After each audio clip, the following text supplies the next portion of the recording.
Deklaratat e fundit të presidentit amerikan kanë ardhur pas 3 incidenteve që ndodhen në kufinë e vendeve të NATO-s. Fillimisht ishte incidenti polako-lituanezo-bielorus, Po. ku u detektuan në fillim të këtij muaji, pra të shtatorit, diku nga data 8-9, duke marrë mëngjesit datës 9, rreth mbi 40 dronë, të cilët kaluan në kufirin bielorus dhe hyrën në hapësirën polake. 24 prej tyre u rrëzuan Poloni, pjesa e mbetur u rrëzuan në Bielorusi.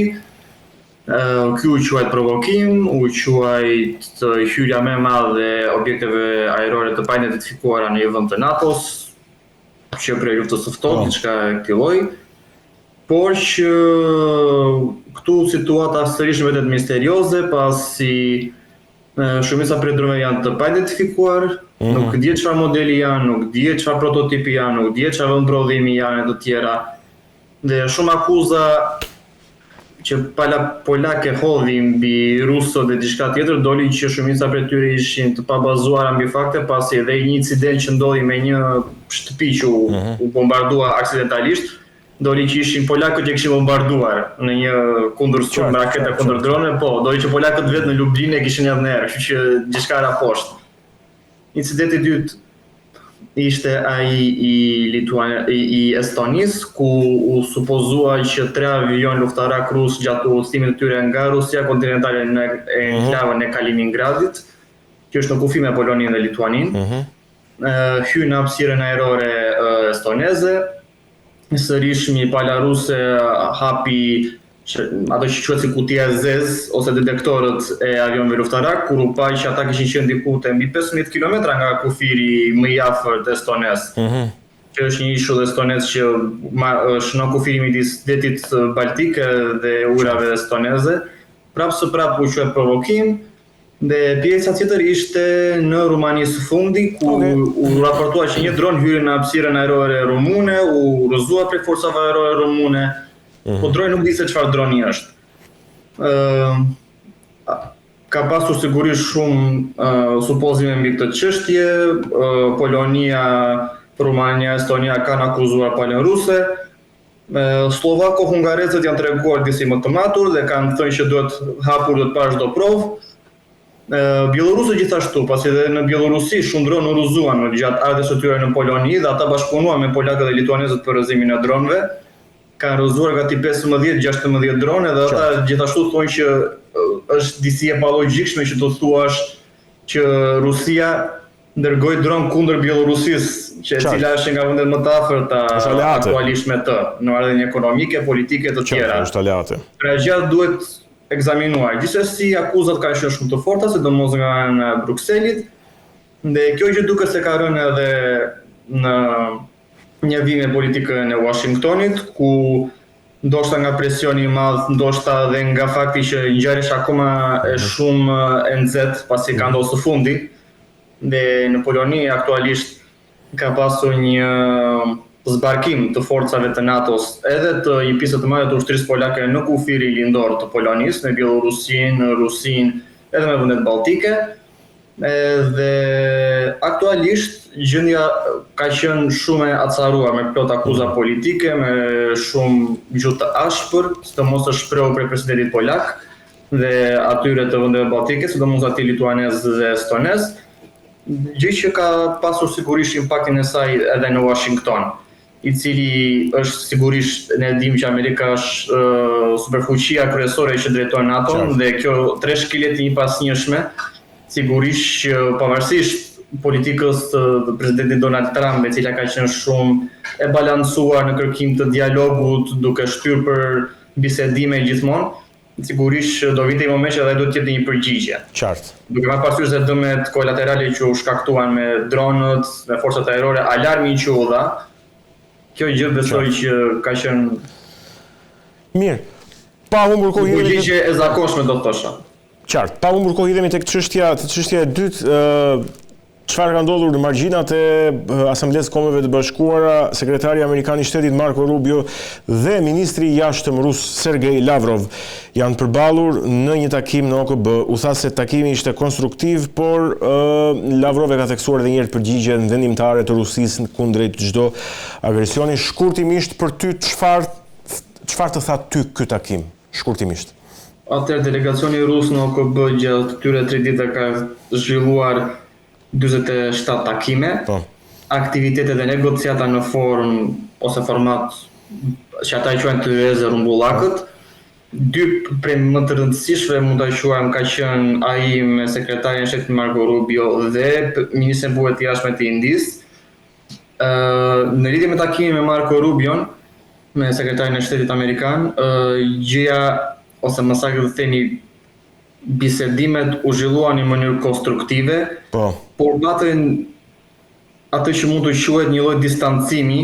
të cilat media ruse sot e quajnë një largim shumë të madh prej frymës së Alaskës. Fakti që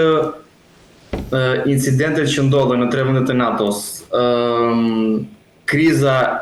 ekonomike e cila po thellohet si në Rusi, po edhe në SBA me sanksione, tarifat e luftën hapur që tani SBA-ja i ka shpallur shumicës së vendeve anëtare të BRICS ose aleatëve të Rusisë, që është India, e cila ishte një takim tjetër shumë i rëndësishëm në agjendën ruse, e cila sot po përballet me kërcënime për të vajtur deri në 100% tarif, njësoj si paka shumë Kina, në lidhje me blerjen që ata i bëjnë vajt edhe produkteve të naftës ruse, duke se ka sjell edhe një largim shumë të madh nga konstruktiviteti i bisedimeve të Alaskës, ku duhet theksuar që edhe në Alaskë, pavarësisht paradave ushtarake që u zhvilluan, pavarësisht pompozitetit të bisedimeve, atmosfera ishte një lloj. Rusët kanë treguar që ata nuk do të rriqen më mbrapa, ata kanë treguar që i kanë të qarta se çfarë kërkojnë objektivat dhe kërkesat e tyre, dhe janë gati sigurisht të negociojnë për këtë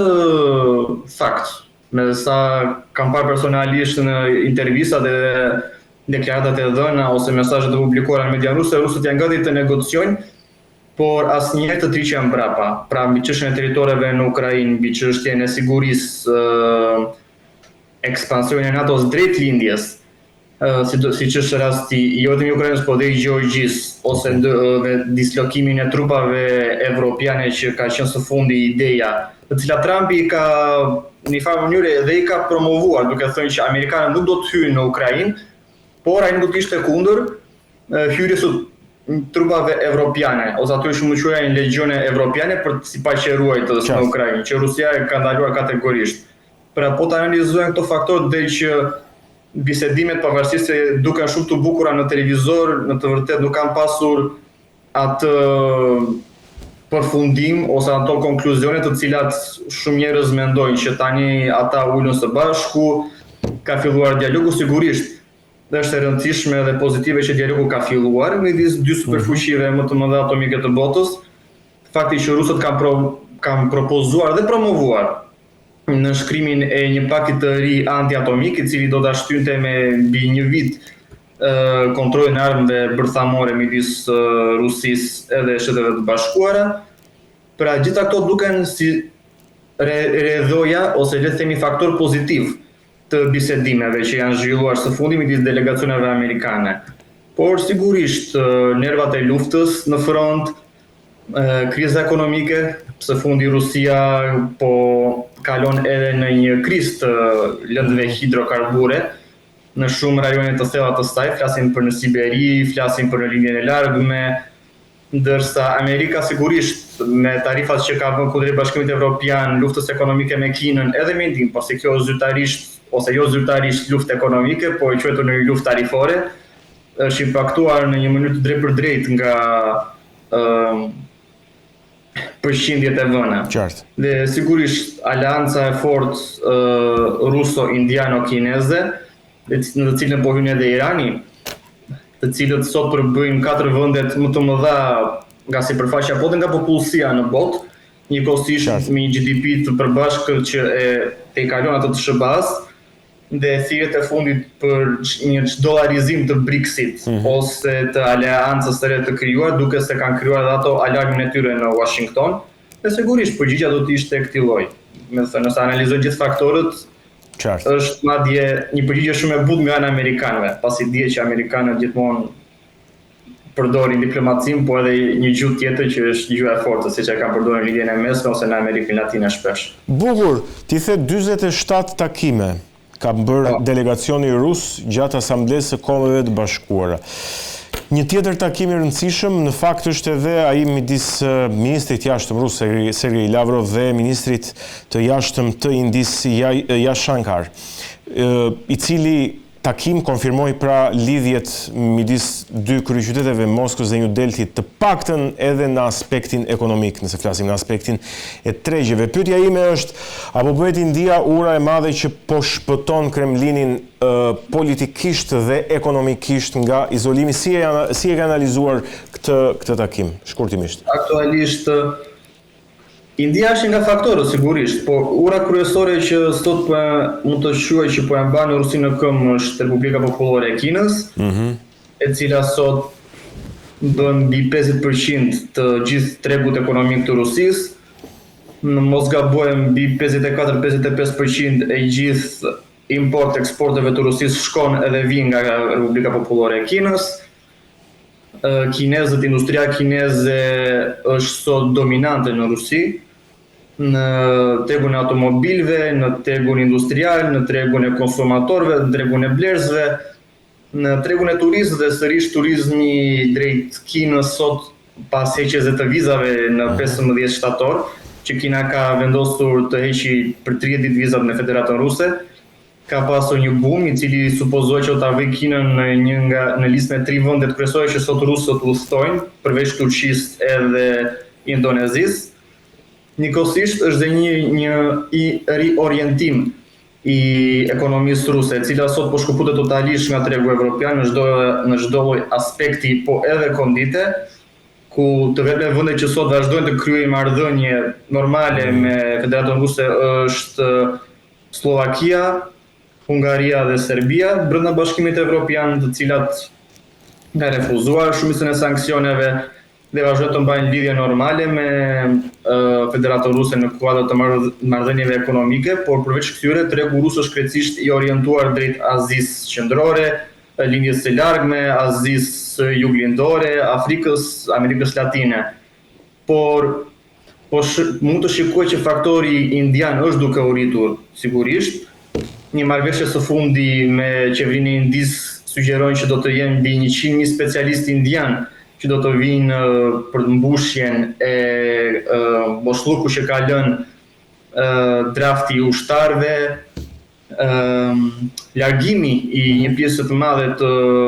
rinisë ruse e cila kundërshton luftën, ose thjesht ka frikë nga shërbimi ushtarak dhe nuk do të ndryhyjë në shërbimin ushtarak që për të shkuar në frontin e Ukrainës. Ka qenë diku te 1.5-2 milion rusë u larguan kur filloi konflikti në 2022, nuk e di se sa janë kthyer, pasi statistikat nuk kanë asnjëherë të aprovuara zyrtarisht prej Kremlinit ose prej grupeve statistikore të Rusisë dhe agjencive, por që në vetvete India sot përfaqëson atë që mund të quhet balancën që Rusia po mundohet të krijojë me tregjet aziatike. Pra kemi Kinën, Indin, Iranin, Pakistanin, Vietnamin, pra hapësirën post-sovjetike, ose ku zëri i Rusisë, ose le të themi hija e Rusisë akoma ndihet, ose ish Bashkimi Sovjetik akoma ndihet, pas ndihmës që Bashkimi Sovjetik ka dhënë shumicës për këtyre vendeve gjatë procesit të kolonizimit, luftës kundër SBA-s ose imperializmit franko-britanik, që po i mbajnë akoma si koloni. Kështu që imazhi i Rusisë është shumë pozitiv, gjë që shpjegon edhe marrëdhënien e ngushtë ekonomike që këto vende kanë me Rusinë. Në fakt ka një lidhje historike midis, kam fjalën këtu, gjatë luftës së ftohtë midis Indisë dhe Rusisë, Bashkimit Sovjetik, duke bërë paralelizmin dhe antagonizmin në lidhje midis Pakistanit dhe Shteteve të Bashkuara të Amerikës ka në tjetër, apo jo? Rusia ka pasur një pozitivitet që ka arritur të mbajë balancën, ashtu si midis dy Koreve, Koreas së Veriut dhe Koreas së Jugut, Rusia ka arritur të mbajë balancën midis Izraelit dhe Pakistanit, ka arritur të mbajë balancën midis Izraelit dhe Palestinës dhe Indisë dhe Pakistanit, ka arritur të mbajë balancën në marrëdhënie. Gjë që u pa dhe në paradën në sheshin e Kuq si vjet, kur zhvilloi 8 ditë vjetori fitores kundër nazifashizmit, ku u pa pavarësisht konfliktit ushtarak që po zhvillohen atë kohë, u pa delegacionet indiane e pakistaneze, u pa delegacionet palestineze dhe izraelite, u pa delegacionet nga Korea e Veriut,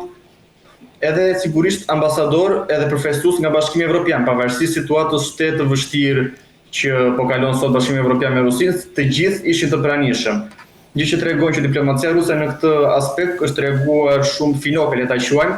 dhe ka të bëjë një balancë e cila i lejon asaj të luajë me të dyja portat, kur mund ta quajmë. Pra, sigurisht marrëdhënia me Kinën është fort e rëndësishme sot për Rusinë, por sigurisht rusët e kuptojnë që një marrëdhënie shumë e ngushtë të krijon edhe varësi, dhe të kthen nga një partner të kthen në të varur. Sidomos kur ti nuk je në kushtet ose kondicionet të barabarta me partnerin tënd. Pasi sot në mënyrë ironike për Kinën, partneri më i madh i Kinës është SBA-ja, Bashkimi Evropian, Gjermania, kryesisht Britania, Franca. Varet nga volumet tregtare. Tregu rus përbën diku te 7 ose 8% një gjë e këtij lloji, po nuk e kalon 10%, le ta quajmë. Ndërsa tregu evropian e amerikan përbën mbi 50% të tregjeve kineze ose marrëdhënies ekonomike kineze. Gjë që tregon që Rusia nga 54-55% që bën gjithë marrëdhënien e saj ekonomike me Kinën, sot është një kondit 1-40.